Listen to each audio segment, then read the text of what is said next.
Ladies and gentlemen, I'll move now to our second presentation, which does in fact involve two people in this presentation, two speakers, one from the United States, one from Canada, and they've pre-recorded their comments purely because of the unseemly hours.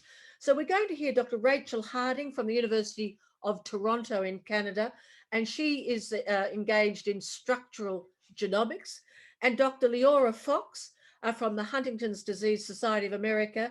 She's Assistant Director of Research and Patient Engagement. And just before I ask our Cyberman Lewis to present their presentation, I want you to know that they both contribute to HD Buzz, which is a reader-friendly summary of updates on research, and it's designed for everyone to be able to read it and understand it. And if you're not familiar with HD Buzz, if you go to the Huntington's New South Wales ACT website, there's a link there to it.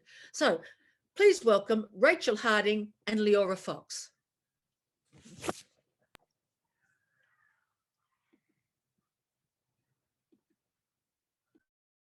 Hello, everyone. Thank you so much for inviting us to speak with you today. We're sorry that we can't be there in person, given the huge time difference and also COVID travel restrictions and everything else.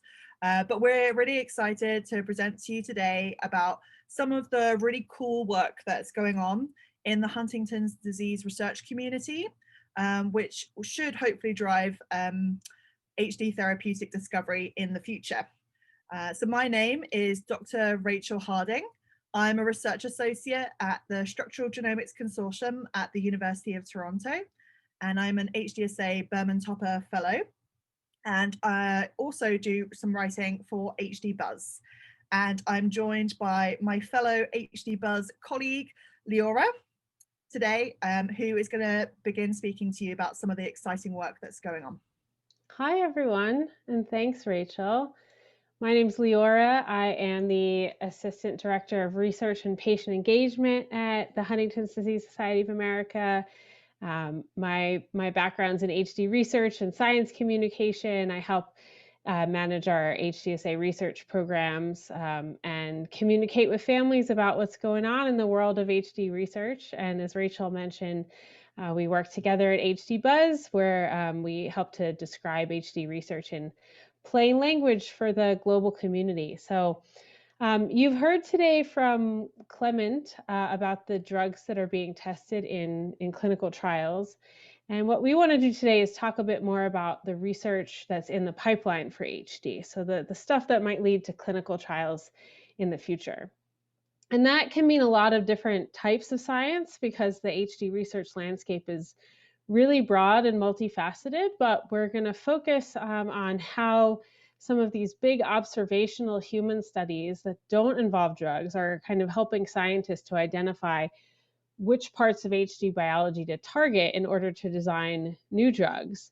And Rachel's going to talk a little bit about the Huntington protein itself. And in general, we're just kind of hoping to highlight what's exciting to us and to other scientists right now and share how this work is really driven by the wider HD community and the participation of patients and families. And I think that a really great place to start when we talk about the role of observational research in drug discovery is the Enroll-HD study. And many of you are probably familiar with Enroll-HD. It's a massive study that involves HD families all over the world. There are several sites in Australia, and anyone in an HD family can participate in Enroll, regardless of gene status. A person can be at risk, positive, negative, asymptomatic, symptomatic. You can be a spouse of someone with HD.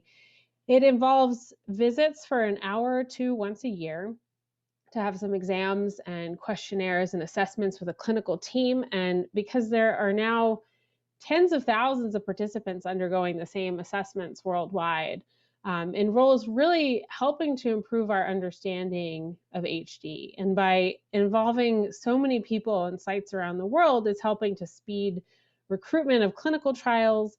And importantly, it's also providing samples towards exploring HD genetics and biology. And Enroll itself is kind of coming to fruition as more and more people participate. So I really encourage you to check out enroll-hd.org. But there are other observational studies that have really predated Enroll that are already beginning to help us answer key questions about HD that are pushing the field towards identifying new drug targets. And one of those questions is, why is the onset of symptoms vary so much in HD? We hear at HDSA all the time from folks who say, well, my mom started having HD symptoms when she was in her 40s, but her sister was in her 50s when she started getting sick. And why is that? So there's this classic observation with HD where, in general, people with higher CAG repeat numbers tend to get sick at an earlier age. On average. But there's a huge amount of variability here, especially at the kind of more typical CAG repeat numbers. So this whole column here is people who have 42 CAG repeats in their HD gene, but they all got symptoms at different ages. The person in red here got symptoms earlier in life, and in green here, someone who got symptoms a lot later in life. So understanding why this is the case, why different people with the same mutation have such variation in symptoms, is a really big question, and it's helping to link symptom onset to other aspects of genetics, and that has really been key in figuring out ways that we might delay onset. And observational studies have really been essential to this, in particular, large genetic studies known as genome-wide association studies, or GWAS. And these studies look at the entire genetic code from thousands of people, all with HD, using donated blood samples that are collected as part of observational studies. And what these GWAS studies are trying to identify in people who have the HD mutation is tiny changes in other genes. So sometimes single letter changes in the DNA code that might give us clues as to what kinds of genes and what kinds of biological machinery really influence the age when symptoms appear. And these are known as genetic modifiers of HD. So one of the major themes that has emerged from these studies is that the machinery that repairs our DNA can have a big influence on age of onset. Our DNA is really in constant use. Damage occurs all the time. It's used to make the recipes for protein, to make RNA, which becomes protein, and it's constantly being bombarded with things from inside and outside our cells that cause it to become damaged. So things like the normal processes of metabolism, so breaking down food into energy, radiation from the sun and other natural and man-made sources, oxidants, environmental pollutants, different lifestyle choices. So our DNA is actually normally getting damaged millions of times a day. So we have these DNA repair genes, this machinery in our cells that's really working constantly to fix it. And that repair machinery can sometimes make mistakes, different kinds of mistakes that are usually fine and can be corrected. But after identifying some of the genetic modifiers of HD, some research over the past several years has shown that there's a very particular type of mistake that can happen in some of the cells of people with HD that has to do with the CAG repeat, and this is called somatic expansion. So most of the time when cells divide or when there's DNA damage that needs to be repaired, the CAG repeat in the Huntington gene is going to stay the same. So if a person had a blood test at 20 and another one at 60, it would most likely show the exact same number of CAG repeats. But in some cells, when DNA repair fails, those CAG repeats can get even longer. And this can happen particularly in the brain cells that are most vulnerable to HD.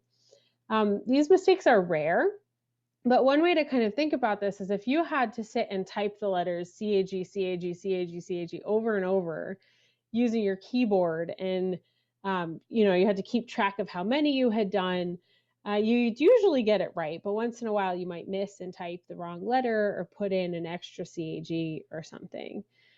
So to illustrate what this means in the brain, a person who's born with 40 CAG repeats in the HD gene is starting with the same number of CAGs in all cells. But as they grow up and before HD symptoms appear, some of those repeats might be getting longer in certain brain cells.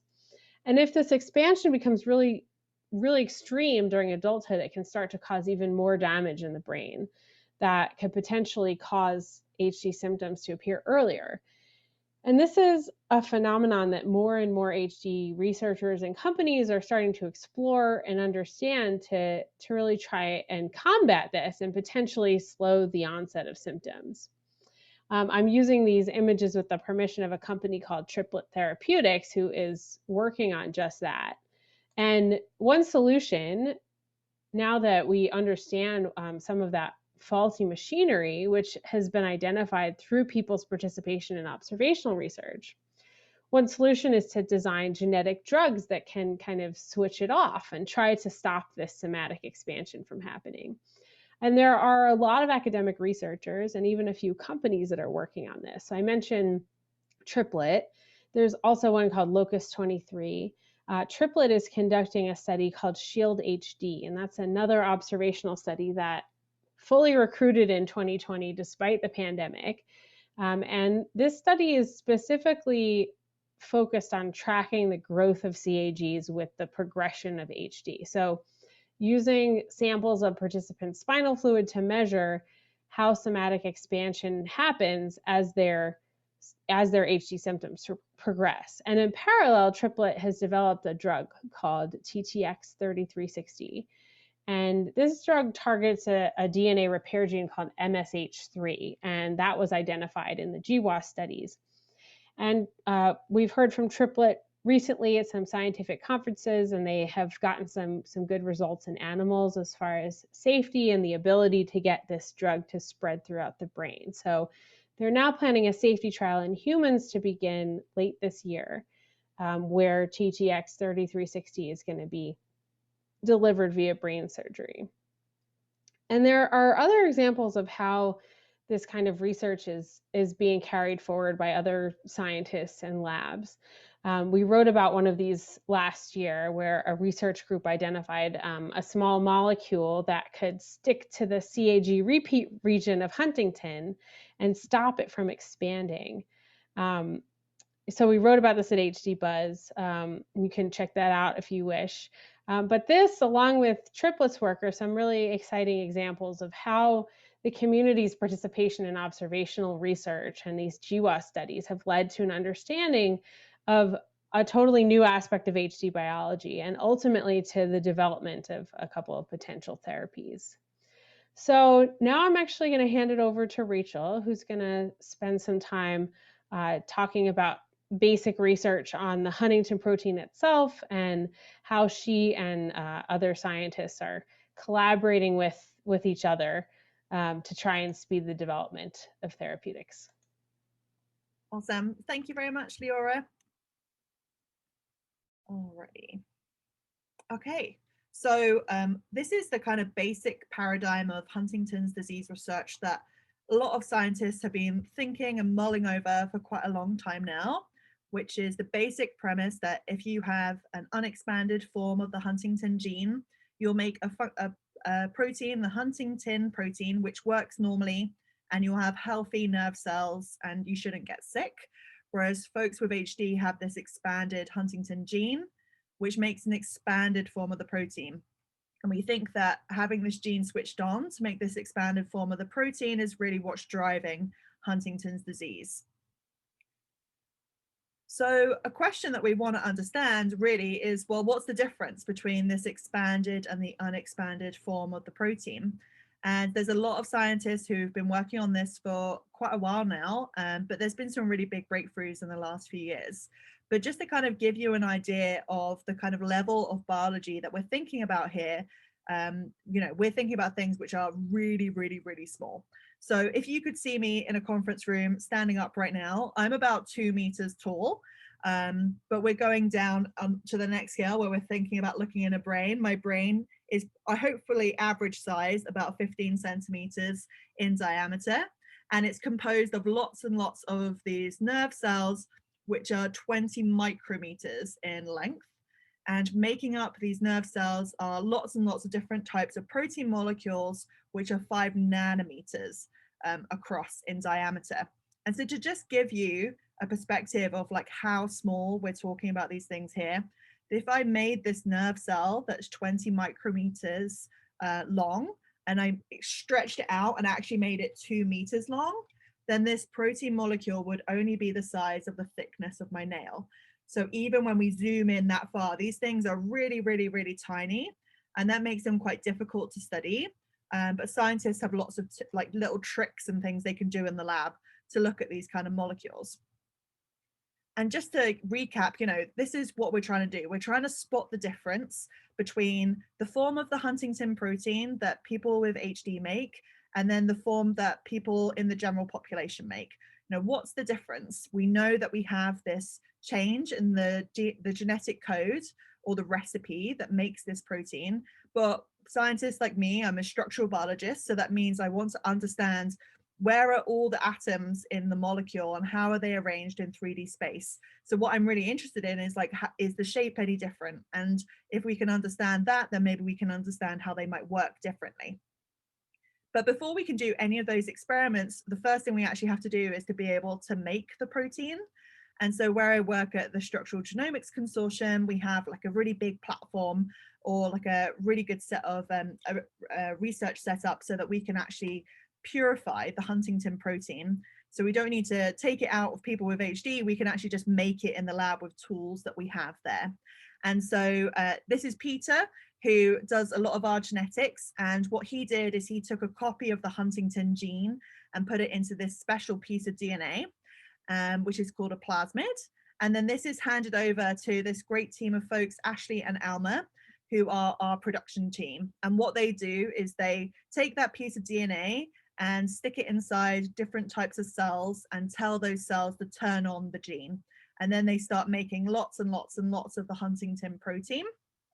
And then my job is I step in here and I take that and then I will purify out the samples of the Huntingtin protein from the cells that they've made.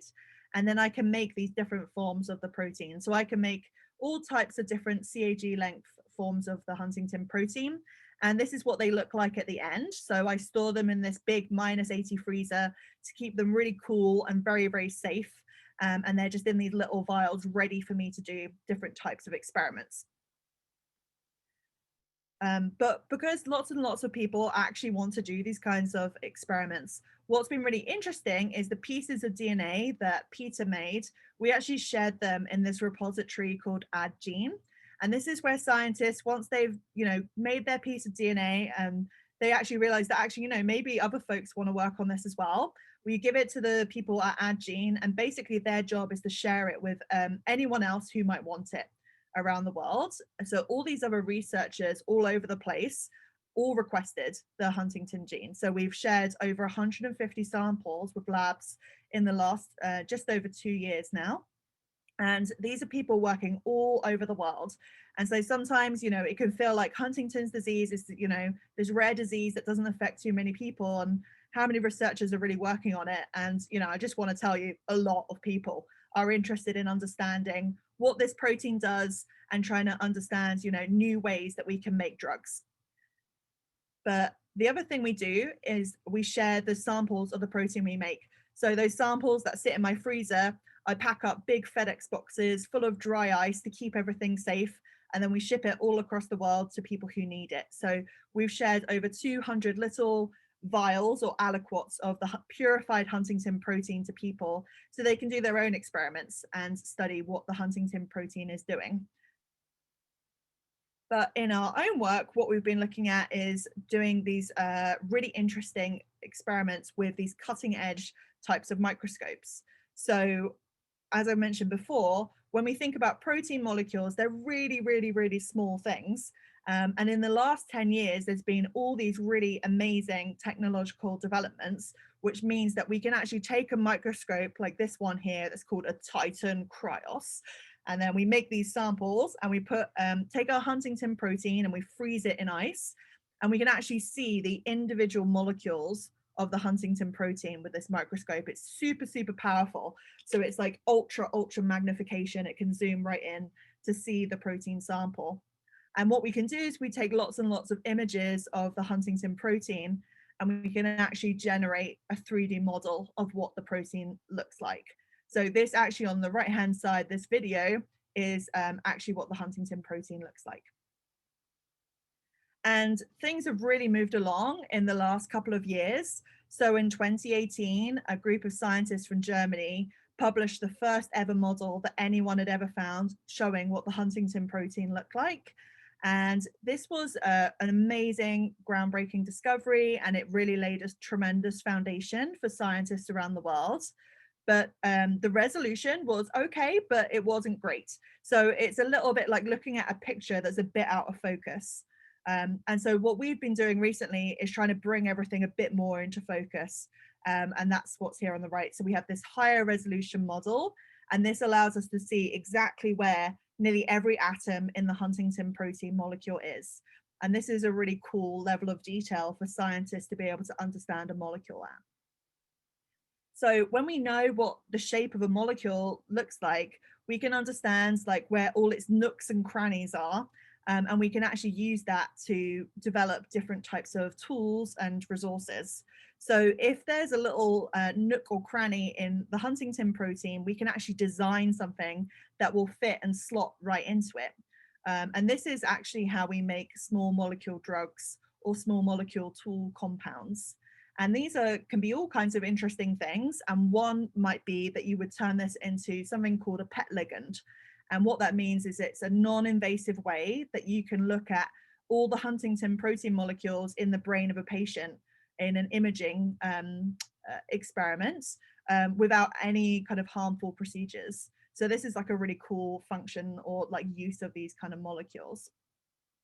But something else that people are thinking about doing is if you find these small molecules or things that fit into the gaps and nooks and crannies of the Huntingtin protein, you can actually attach them to other sort of drugs that we know work in very particular ways.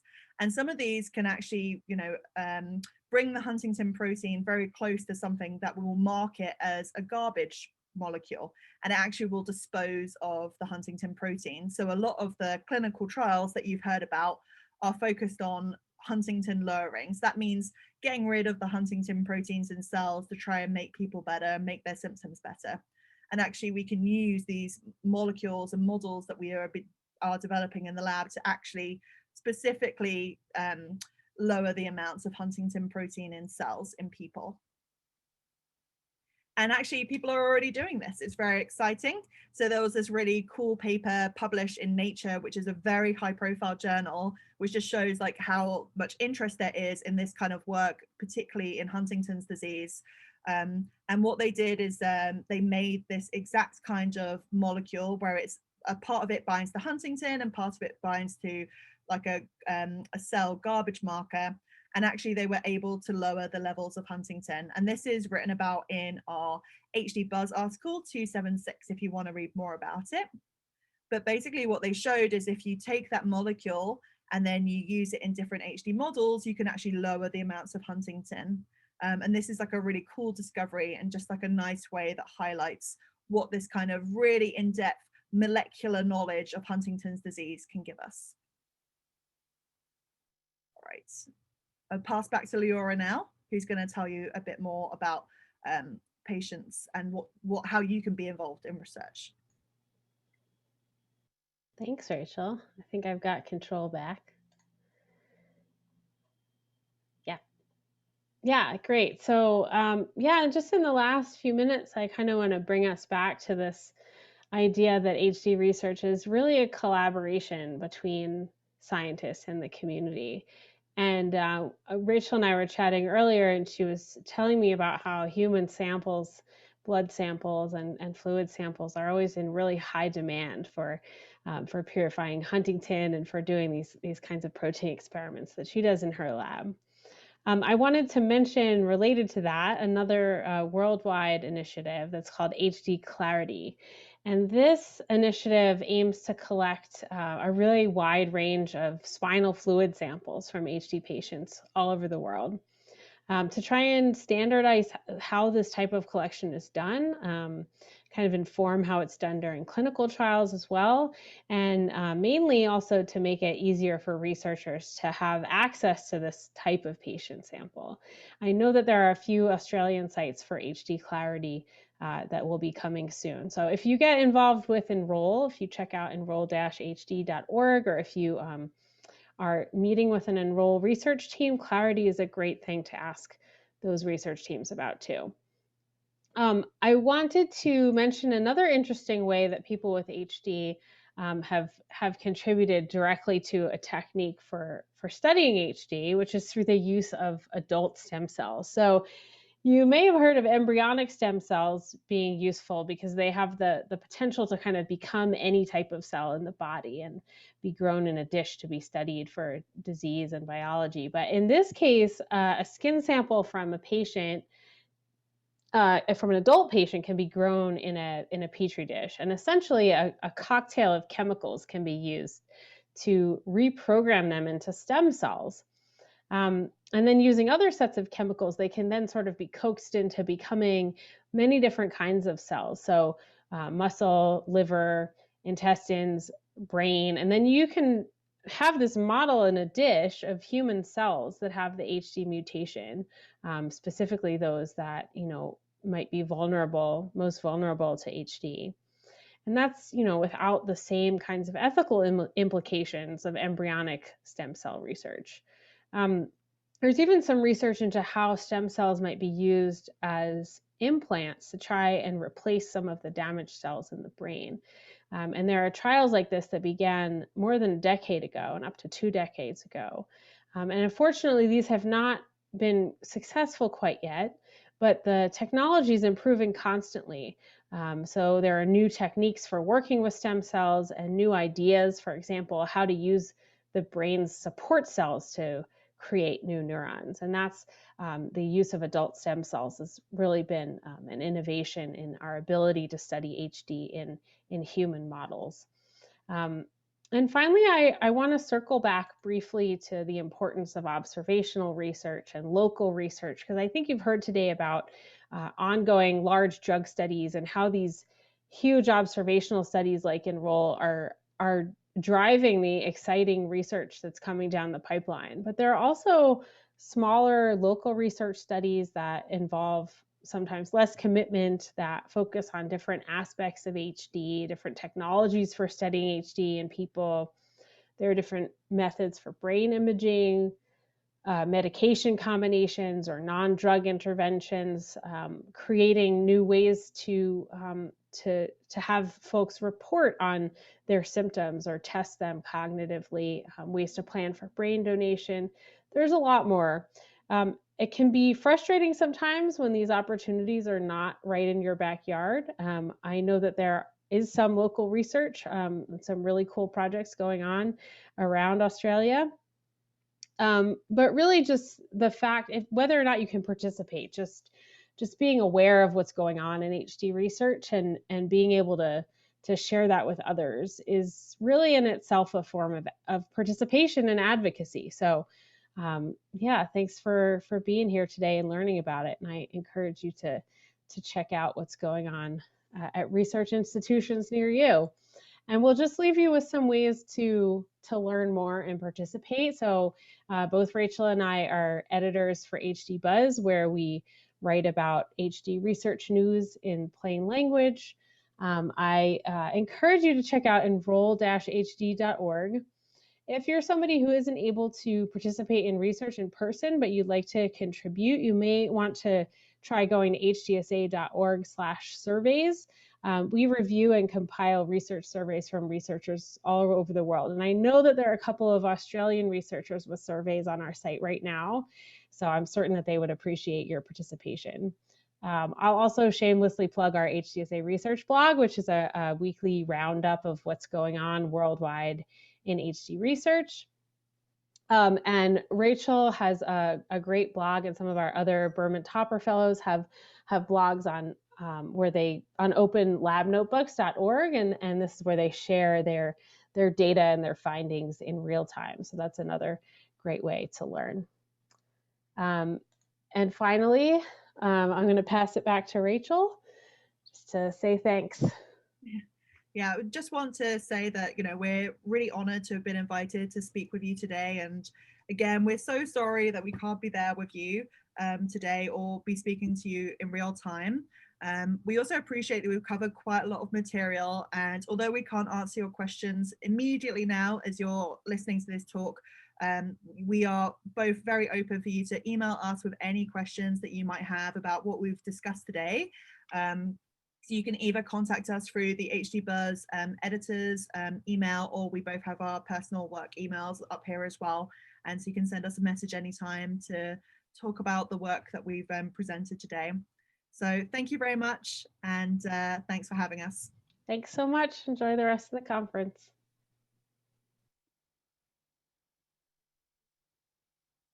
Well, this is how we clap, even though they can't see or hear us. Let's express our gratitude by deaf sign clapping. And I must say, I do thank Leora and Rachel on all our behalves. I think you could see the effort they were making there to express it as simply as possible. And I was discussing a little bit with our fellow panelists who'll be answering your questions after our final presentation in a moment. I was sharing with them the memory of when I was first diagnosed with a very serious cancer 8 years ago. And you learn so much, and you learn so much new terminology. It can take a while to even know what question you want to ask. And so I am asking our panelists right at the end to give us as simple and plain English sort of a summary of take-home messages at the end. As someone who finished science in year 10, it can be a challenge, even though I'm hungry to learn, as I know you are, or you wouldn't have joined us tonight. And obviously I'm speaking particularly to family members this evening.